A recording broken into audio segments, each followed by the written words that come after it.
ataupun ya cara penagihannya seperti itu. Wajar lah sih kita akan diteror ataupun dikata-katain. Jadi buat teman-teman yang saat ini gagal bayar di aplikasi kredit pintar, tidak.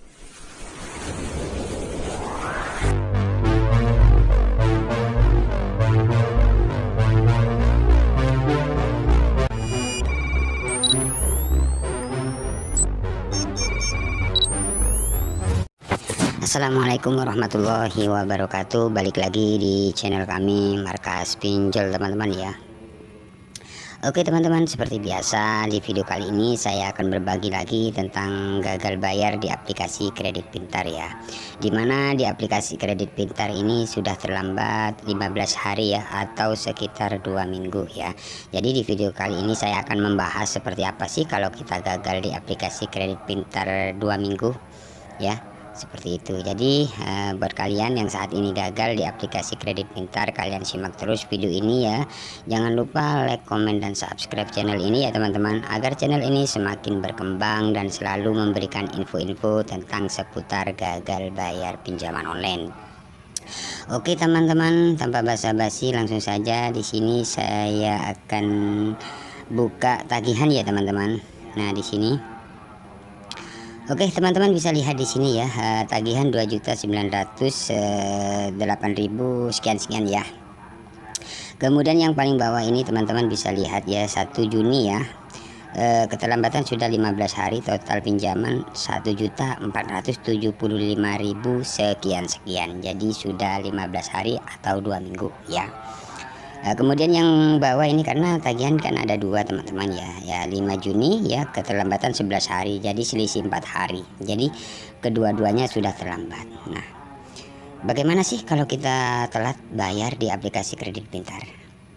Kalau kita telat memang sih dari pinjaman online dari pihak aplikasi, memang kita sebelum jatuh tempo ya, masih kurang 2 hari atau 1 hari biasanya itu sudah ada chat ya. Chat itu ya mengingatkan lah untuk tanggal jatuh tempo seperti itu. Jadi misalkan kita masih belum telat, itu sudah ada pemberitahuan lah seperti itu. Apalagi kalau kita sudah telat ya, memang sih berisik ya, berisik banget kalau kita telat bayar di aplikasi kredit pintar ini, berisik sih. Cara penagihannya memang seperti itu ya.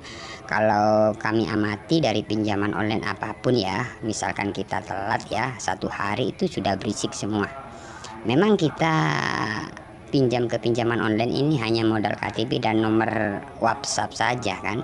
Jadi misalkan kita telat ya kita maklum sih, kita dicat ya. Bahkan ada sebagian dari pinjaman online yang meneror ataupun ya cara penagihannya seperti itu. Wajar lah sih kita akan diteror ataupun dikata-katain. Jadi buat teman-teman yang saat ini gagal bayar di aplikasi kredit pintar, tidak usah panik ya, karena cara penagihan dari pihak aplikasi memang seperti itu, seperti yang sekarang kalian rasakan sih, seperti teror ataupun DC datang ke rumah ataupun Sherlock lokasi. Ada yang sebagian teman-teman yang bahkan fotonya sudah dikirim mau disebarkan ke kontak, itu sudah biasa. Sebenarnya tidak akan ada penyebaran data ya, tidak ada penyebaran data asalkan teman-teman lebih berani membalas chat dari pihak mereka, seperti itu. Jadi misalkan teman-teman yang ada yang disebar datanya ke seluruh kontak ataupun misalkan ke sosial media seperti itu, dia banyak ya, dari teman-teman yang seperti itu biasanya tidak pernah merespon, misalkan telat, bahkan membuang nomor ataupun mematikan WA, bahkan pokoknya agar tidak bisa dihubungi seperti itu loh. Itu bisa terjadi ada penyebaran data ataupun ya teror-teror ke kontak yang tidak kita cantumkan. Karena pinjaman online apapun, ilegal maupun legal, itu semua bisa melakukan itu. Jadi misalkan teman-teman gagal, itu tergantung kalian sih. Misalkan kalian masih menunggu gajian, nah berarti kan masih nunggu gajian berarti sudah telat. Jadi intinya kalian harus lebih berani dan selalu merespon misalkan ada chat, tagihan. Memang kita sih akan diteror terus tiap hari ya, tiap hari akan di SMS, bagaimana tagihan kamu ini, sudah ini backlist. Waduh, itu sudah biasa, itu sudah cara penagihan dari pihak aplikasi tersebut gitu. Nah, misalkan teman-teman sudah membayar, nah dari pihak aplikasi tidak akan chat lagi. Jadi selama kalian masih belum bisa melunasi, misalkan kalian ada chat seperti apapun, tidak usah panik, kalian respon dengan baik agar tidak ada penyebaran data ataupun gimana-gimana. Seperti itu teman-teman ya. Memang sih hutang wajib kalian bayar sih. Hutang wajib dibayar. Di sini saya tidak mengajarkan kalian untuk gagal bayar, tidak, tapi kebanyakan teman-teman yang gagal di aplikasi kredit pintar ini biasanya, bang, bagaimana bang, ini sudah saya dapat chat seperti ini, apakah benar DC datang? Itu tidak akan datang, itu hanya modus atau cara penagihan dari pihak aplikasi tersebut.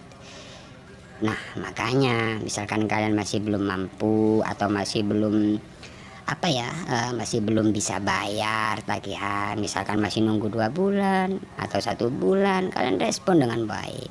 Misalkan teman-teman merespon dengan baik ya, kalian akan dapat potongan biasanya meskipun telat 1 bulan. Dendanya besar banget.